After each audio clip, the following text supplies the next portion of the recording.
The Method for Dissolving Egos by Samael Aun Weor.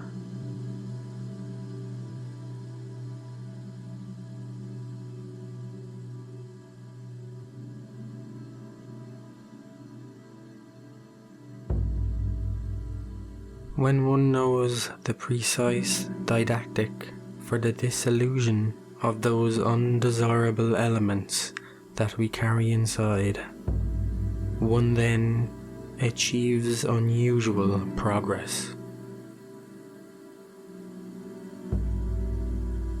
Thus, it is indispensable, urgent, and unpostponable to know the didactic with exactitude.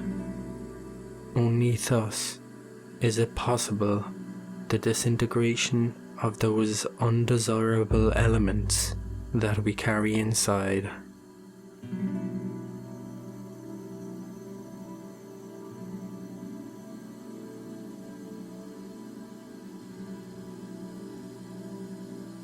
Constantly, letters from different younger brethren of the international Gnostic movement arrive to me. Some of them have complaints about their families, their father, their mother, their siblings. Others protest against their wives, against their children. Some others speak with horror against their husbands. And naturally, they ask for a balm in order to heal their painful heart.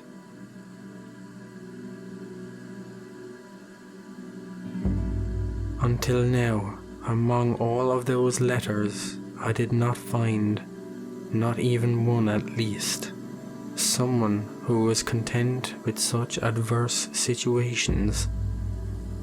All of them complain, and this is deplorable.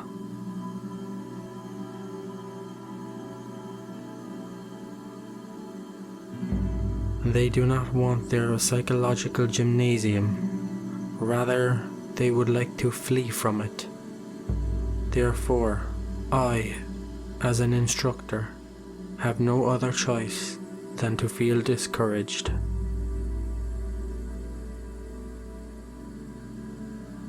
I say to myself, wretched people, they do not know how to take advantage of their psychological gymnasium. They want a paradise. They do not want to understand the necessity of adversities. They do not want to take benefit from the worst adversities.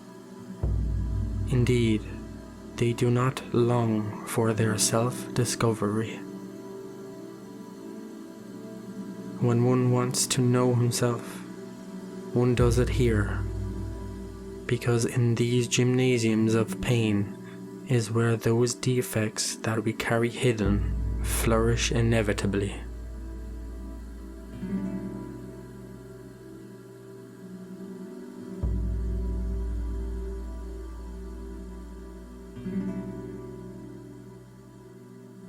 A discovered defect in such situations must be profoundly worked in all levels of the mind. Thus, when truly, indeed, one has comprehended this or that psychological type of error, this is indeed ready for its disintegration.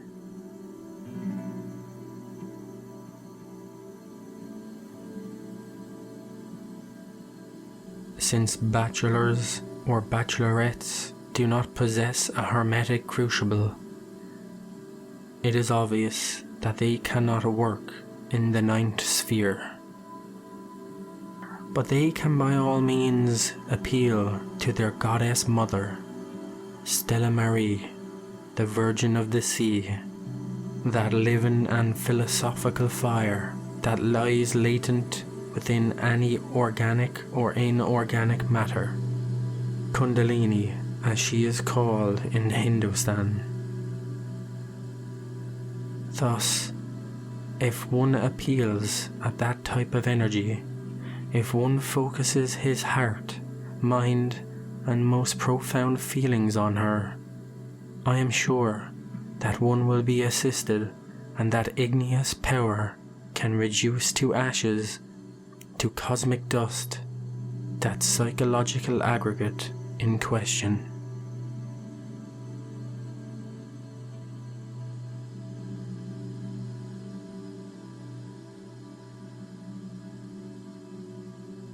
However, it is convenient to know that precisely in the forge of the Cyclops is where that annular, serpentine power which develops within the body of the Gnostic ascetic multiplies its power by means of the electrosexual force.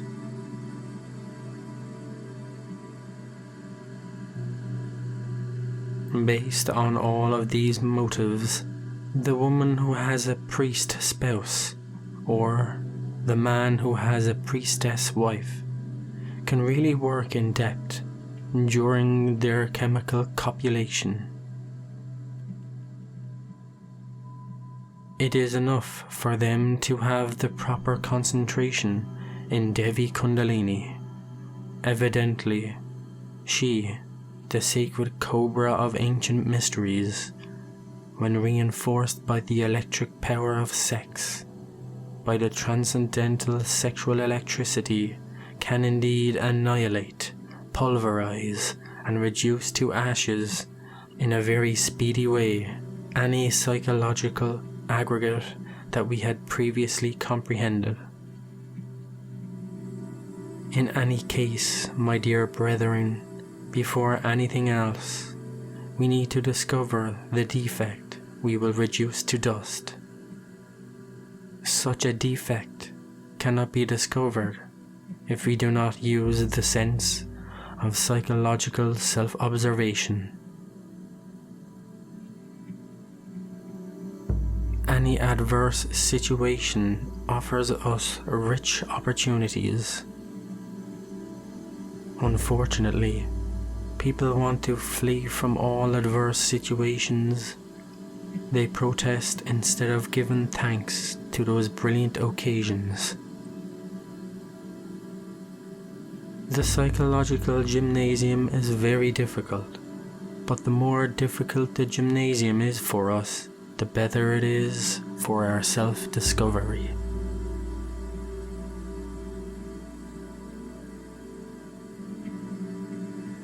Let us suppose, for instance, that we had to pass through a situation of jealousy.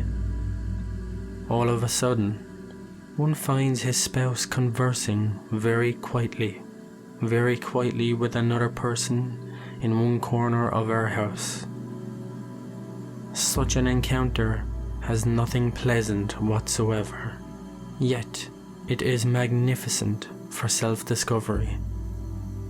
Possibly, during that event, not only jealousy emerged, possibly there was also anger. We are nitpicking our spouse. Thus, perhaps there is also resentment, because the I of self-esteem could feel hurt or offended.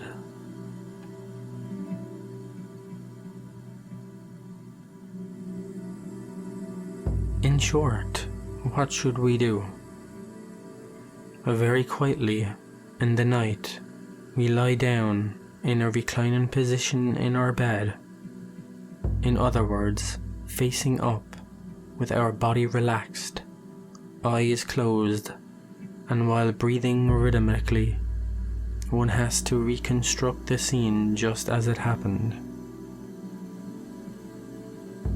So, by visualizing the scene, we will collect the psychological data. We will find the ego of jealousy as a primary cause. Second, the tremendous ego of anger. Third, the ego of self-esteem, mortally hurt.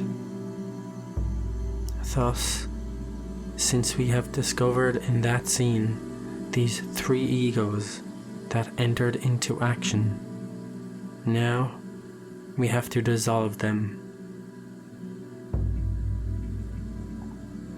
Once these have been comprehended, we will have no choice but to reduce them to ashes, and for this, and in any case, one has to immediately go and work in the ninth sphere, or possibly alone, since it is clear that in those moments one does not feel like working in the ninth sphere. One feels offended, and the only thing that would be convenient is a good bath and to pour a kilo of soap on us, so to see if with it such a feeling will pass. But if in spite of all, one achieves to have certain autonomy in order to work in the forge of the Cyclops, all the better. Thus, one proceeds to the invocation of Kundalini Shakti, precisely during the chemical coitus. First of all, one besieges her to eliminate that repulsive monster of jealousy. Second, after having worked the ego of jealousy in depth, one has to supplicate her to destroy the monster of anger. And thirdly, the monster of self-esteem.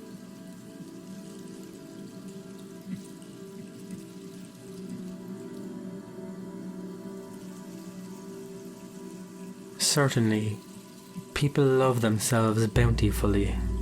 That eye of self-esteem is profoundly rooted in people all over the world. If they give us little pats on our backs, we smile delectably. However, if they tell us some little humiliating word, we become then ruthless and terrible. Thus, that eye of self-esteem must be annihilated. It is, in our example, the third one upon which, for its annihilation, the full power of divine Shakti must be discharged. Afterwards, what eventually comes in subsequent days and hours has to be worked in the same way, until these three psychological associates from such a fatal scene are annihilated.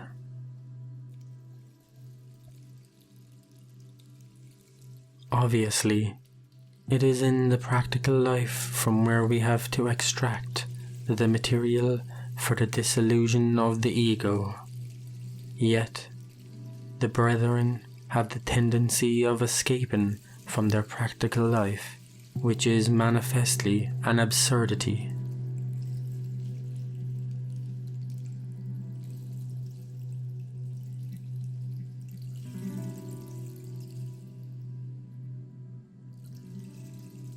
When I was working in the dissolution of my ego, I remember that on a certain occasion, a son of mine committed the error, while driving his car, of running over a person, a labourer. Certainly, it cost me a certain sum of money, about 2,000, for the wounded and another quantity for the police. Thus, this is how I avoided having that youngster go to jail. However, the matter did not end there. The fact is that when I went to pay the debt, such a son, instead of thanking me, he protested with certain violence. My son disagreed with me. He did not want me to give 2,000 to that unhappy, wretched labourer. Yet, for me, it was just to give him the money. So, I gave to the wounded labourer the money. However, together with my son's disapproval, there were some words, if not of a grotesque character, but indeed very ungrateful words. I did not feel anger because of the fact of having dissolved it, but indeed I felt a certain pain in my heart. Immediately, I entered into meditation in order to note the meaning of the pain that I felt in my heart. And this is how I verified within me the crude realism of an I of self-esteem that was wounded. Since I have very developed this sense of psychological self-observation, it was not difficult for me to perceive such an I in a direct way. Thus, immediately, I tossed against such a mournful I some sexual, transcendental electrical charges. I worked that I for some days, and finally it was reducing itself little by little until it assumed the shape of a child. Subsequently, it continued reducing itself until it became cosmic dust. Thus, this is how one has to work, my dear brethren. But from where did I get the material in order to work? I got it from a concrete, clear, and definitive fact. However, within the brethren exists the tendency of fleeing away from the practical facts of life, and this a complete absurdity. On another occasion, I was very distressed with a certain irritability because of the words of that son, that indeed were not beautiful words. I always kept control over my mind, and I never exploded. I never ripped my vestures. Indeed, this was a triumph. Yet, there is no doubt that there, inside of me, deep inside, I cannot deny that some very unpleasant reactions were produced. So, when I explored myself with a sense of psychological self-observation, I discovered with great astonishment a very dumpy and robust I, very fat indeed, as hairy as a bear, walking in the corridor of my house. "Ah, how very well hidden you are. Damn you," I told him. "Now you are doomed, because I will burn you. Against me you have no hope." Conclusion. I appealed to Devi Kundalini Shakti in a didactic manner, and as I was working on this I, it started to lose volume. It started getting smaller, and as it got smaller, it also became beautiful. It seemed like a small child, until one day the Devi Mother Kundalini decapitated it, and later, in time, it was reduced to dust. Nothing was left of it. This is how I dedicated myself fully to finishing with it, working day and night, every hour, every moment, until it no longer existed.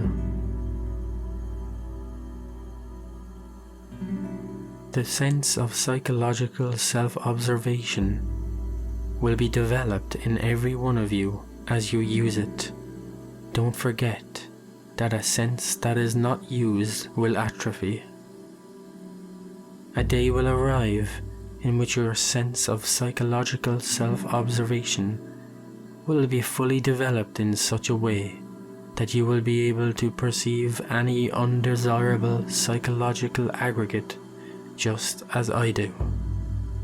Furthermore, you will be able to see the results of the work on such aggregates.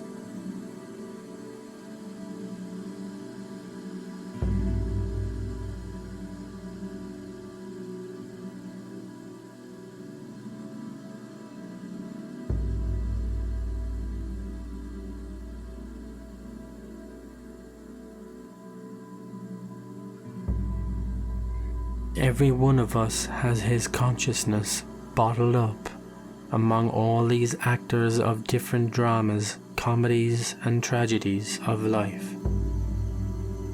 Every one of us has his consciousness bottled up within the egos.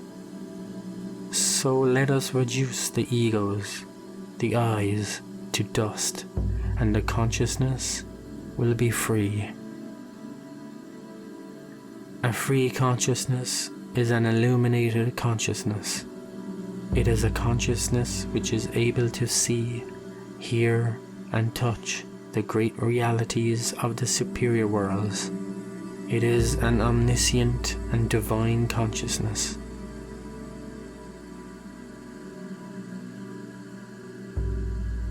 The day you have annihilated your egos in their totality, then what is the next thing you have to annihilate?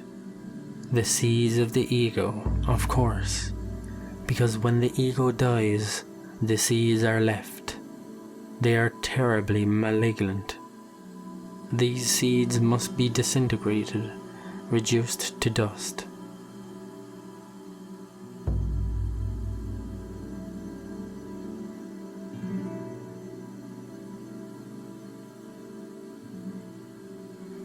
The day you have acquired an illuminated consciousness, the day you have made yourselves free, is the day you have crystallized that which is called soul. You will be all soul. Even your physical body will turn into soul, and you will be filled with attributes and cosmic powers. I have taught you today the practical didactic through a definitive dialectic. And now we are going to enter into meditation. But before we do, it is necessary to know what we are going to work on.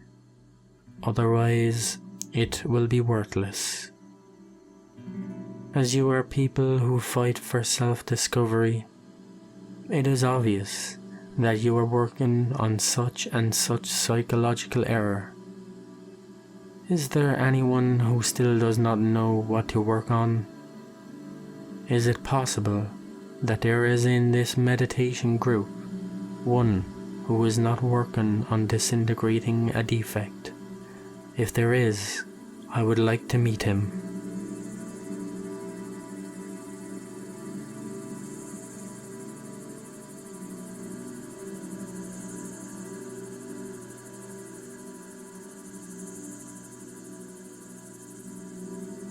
A student asks the master, "Master, I am working, but concretely I wanted to ask you, because in practical life this one and that other defect arises.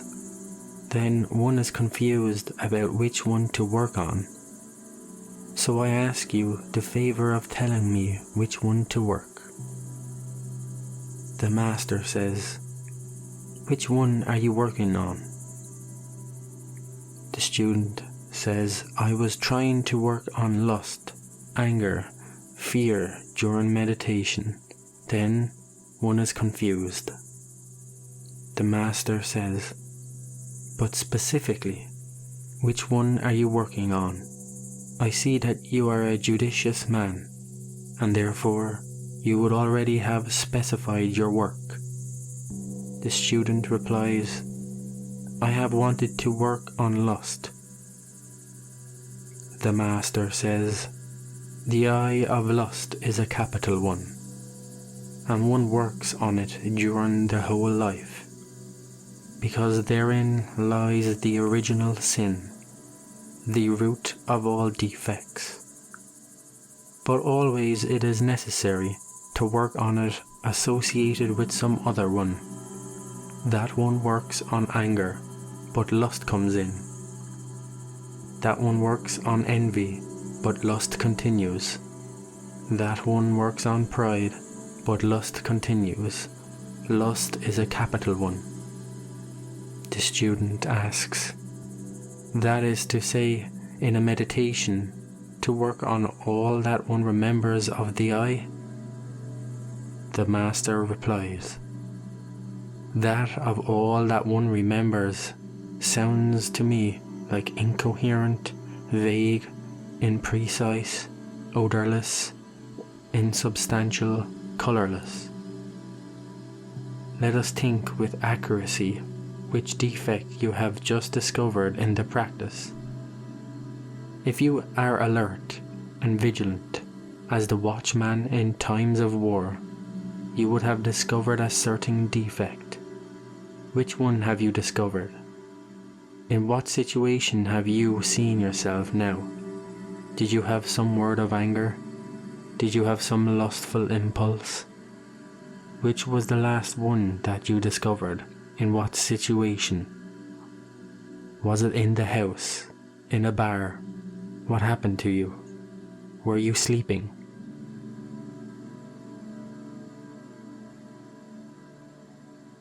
The student replies, "Anger."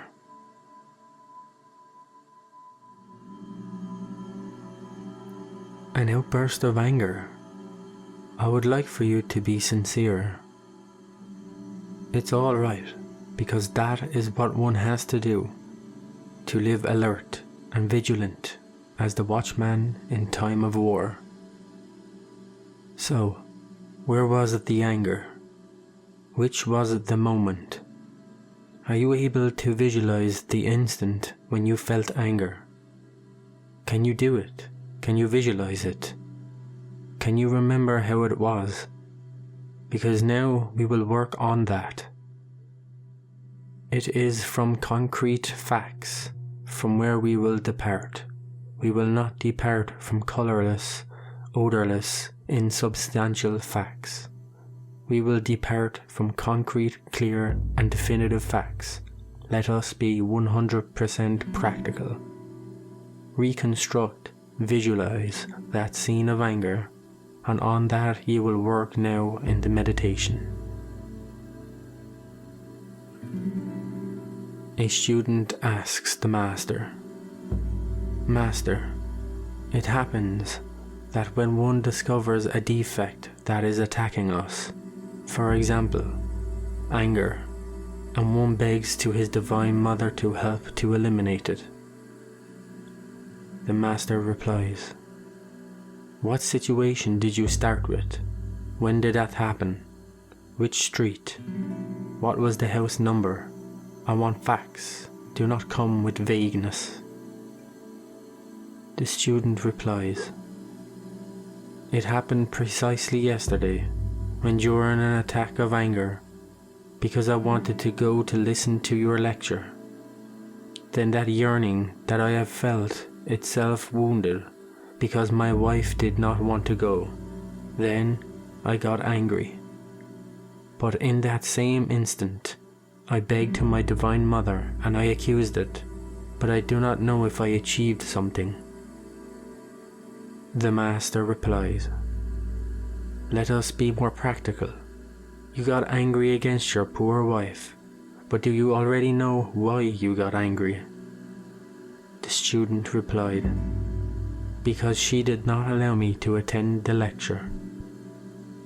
The master replied, "So there was your anger. She did not allow you to attend the lecture. At that moment, what felt wounded in you?" The student replied, "Pride." The master said, "Then there are two defects. One is anger and the other pride.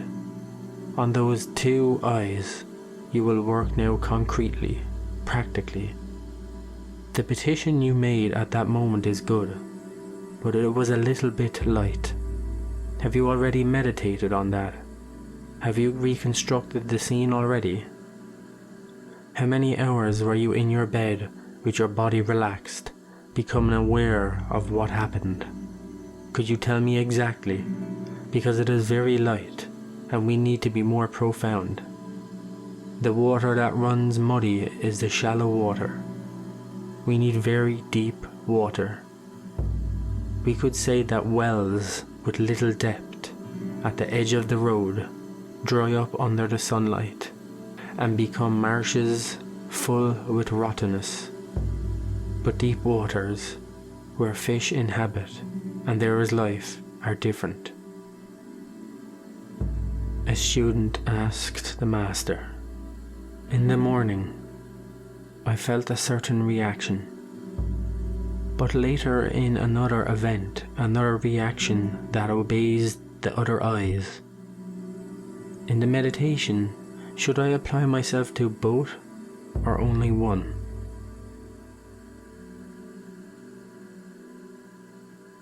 The master said, "Well, in the meditation, you should apply yourself only to one, to the first one.